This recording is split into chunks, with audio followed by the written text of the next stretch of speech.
पूरा लोकल।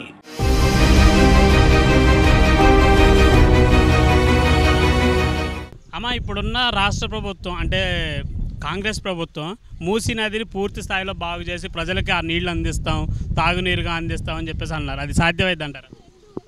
ఏమైనా అన్నీ మొరి నీళ్ళు కలిసినాయి అందులో. ఇప్పుడు సాధ్యమవుతుంది కాదు, గవర్నమెంట్కి తెలియాలిగా. అంటే 4,000 కోట్లు పెట్టి దాన్ని పూర్తి స్థాయిలో శుభ్రం చేసి ప్రజలకు అందిస్తాం అంటున్నారు. అది ఎంతవరకు జరిగిద్దంట? గత ప్రభుత్వంలో కూడా ఇలాగే చెప్పారు, జరగలేదు. మరి ఈ ప్రభుత్వంలో జరిగిద్దంటారా? ఏమో మరి జరుగుతుందో జరగదు. ఆ ఏట్లన్నీ ఇండ్లు అయినాయి. ఆ ఇండ్లన్నీ తీసేయాలంటే తీసేస్తాడా? ఇక్కడ ముస్లిం వచ్చిండు, ఇక దేవునికి ఎరక. ఇక అది ఇక నేనేం చెప్తా, ఇంకా జరగదనే నమ్మకలేదు అంతే. అంటే జరిగి ఒకవేళ మంచినీరు అందితే మంచిగానే ఉంటుంది, జరిగితే బాగానే ఉంటుంది. అట్లా అంటే ఒకప్పట్లో ఆ మూసీ నది నీళ్ళు అవుతుంటే మేము చిన్నోళ్ళం ఉన్నప్పుడు హైదరాబాద్ మా అమ్మ వాళ్ళు ఇక్కడ అన్ని వరపొలాలు ఉండే. లంగరోజుకి ఇచ్చిర్రు నన్ను. అక్కడికి వెళ్ళి వచ్చి ఇక్కడ ప్లాట్ కొని ఇల్లు కట్టుకున్నాము. అయితే అప్పుడు ఏట్ల నీళ్ళు తాగుతుంటే బట్టలు పిండుకుంటుంటే అన్నీ చేస్తుంటే.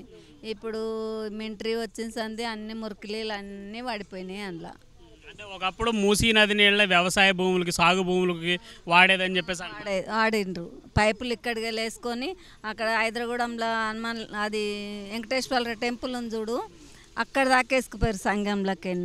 అట్లా వేసుకొని ఇంజన్లు పెట్టి నడిపించి పంటలు పండించారు. ఇప్పుడు అప్పట్లో ఆ నీళ్ళు తాగేవారు మంచిది. ఇప్పుడు జనాలు పెరగడం వల్ల మొత్తం మోరీ వాటర్ అన్ని వాటిలలో పోవటం వల్ల పాడైపోయింది. అంటే మళ్ళీ ఆ రోజులు మళ్ళీ వస్తాయి అంటారా మూసీ నదికి?